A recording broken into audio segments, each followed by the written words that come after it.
3, 2, 1. This guy's about to get hit in the face with the coldest snowball ever thrown, made from solid nitrogen at negative 346 degrees Fahrenheit. Neptune's moon Triton is so cold that it doesn't snow water, but it snows solid nitrogen. So I've always wondered what it would be like to play in this nitrogen snow. Houston, do you want to build a snowman? Well, today you get to join me as I show you how to make something so cold that it could freeze liquid nitrogen. It's forming solid nitrogen, there it goes. We're also going to be seeing what happens if you throw a solid chunk of nitrogen in liquid water. Nitrogen makes up 78% of our atmosphere. So that means when you talk about air, you're talking about nitrogen mostly. Nitrogen was first discovered in 1771 by Daniel Rutherford. He knew that air was a mixture of gases, but no one knew exactly what those gases were. We obviously need oxygen from the air to breathe, but what was the other stuff? To figure this out, Rutherford put a mouse in a sealed container, which used up most of the oxygen. Then he removed the remaining oxygen by burning phosphorus and absorbed the CO2 from it with a solution. What he was left with was a gas that didn't support combustion and caused any living thing in the container to die. Rutherford called this gas noxious air. We know it today as nitrogen. Nitrogen is an essential element for life on Earth. It's a key component of amino acids and proteins. When you cool nitrogen down to about negative 320 degrees Fahrenheit, it condenses into a liquid. But if we cool the nitrogen even further, it can become solid. Solid nitrogen forms at around negative 346 degrees Fahrenheit. That's 63 Kelvin, just 63 degrees above absolute zero. At the triple point where solid, liquid, and gas phases of nitrogen coexist in equilibrium, the nitrogen freezes.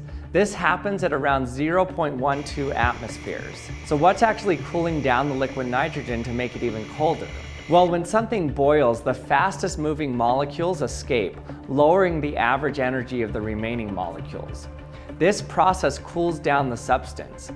In our case, because of the low pressure, nitrogen boils faster, removing heat and causing it to cool rapidly. So the energy to remove the heat comes from the vacuum pump. Okay, now that we have some solid nitrogen, let's have some fun with this. Ever since I first made solid nitrogen, I've wanted to throw it like it was a snowball. To do that, I need to create the nitrogen in the vacuum chamber and launch it. Unfortunately, I can't be in the vacuum chamber with the solid nitrogen. So I 3D printed this catapult, and I'm gonna hold it down with these magnets. Okay, let's test it out. And then when I let it go, it can launch stuff. Now let's make some solid nitrogen and see if we can launch it.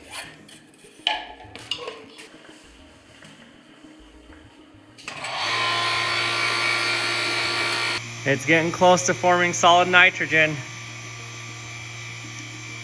Here we go. It's liquid right now.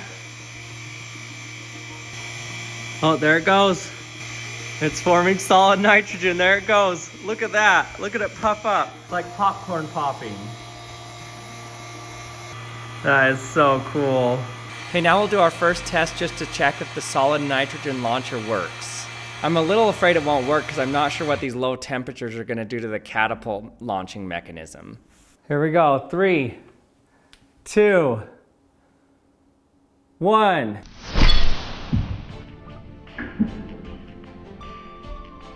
Okay, the launcher works. That's so cool.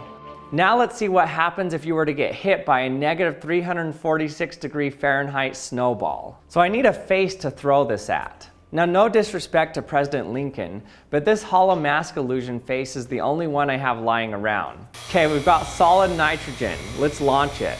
3, 2, 1. It didn't even do anything. It just bounced off of him. I think I need a more powerful catapult. Look at the solid nitrogen just sitting there though. That is crazy. Let's watch it melt.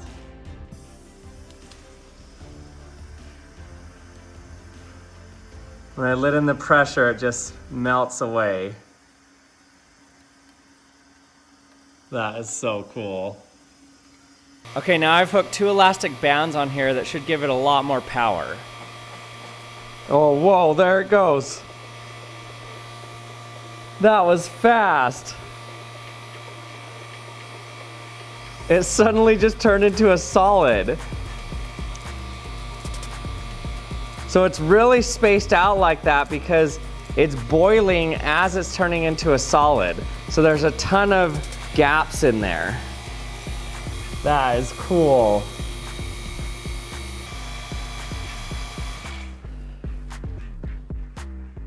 Okay, here we go. 3, 2, 1.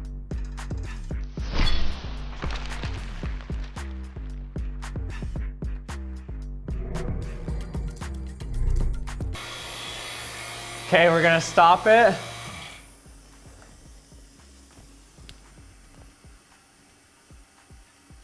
Whoa, that is so cool. Okay, President Lincoln survived this attack, but now let's see what would happen when we drop the solid nitrogen in some water. So there's about a 375 Fahrenheit temperature difference between the water and the solid nitrogen. Oh, there it goes.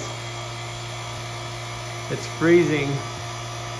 Okay, 3, 2, 1. Are you kidding me? Oh, come on. We missed this giant pan of water. How's that even possible? Okay, I don't know how I miss a giant pan of water. I think it's too strong. I'm gonna snip one of these elastic bands. Let's try that. Okay, let's try it again. Here we go. 3, 2, 1. Whoa, it's floating on top. I did not expect that.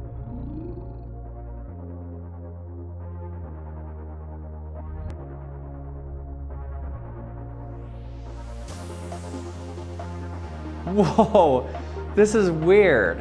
I thought the nitrogen would immediately turn into gas, but it's just floating on top. It's taking a long time to evaporate too. This is because of the Leidenfrost effect, which insulates the solid nitrogen from the water below it.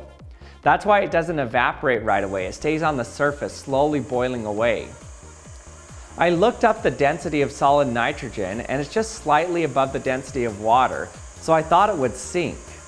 But because it has so many voids, I think, the bulk density is much less than water, so it floats on top. This is pretty cool though.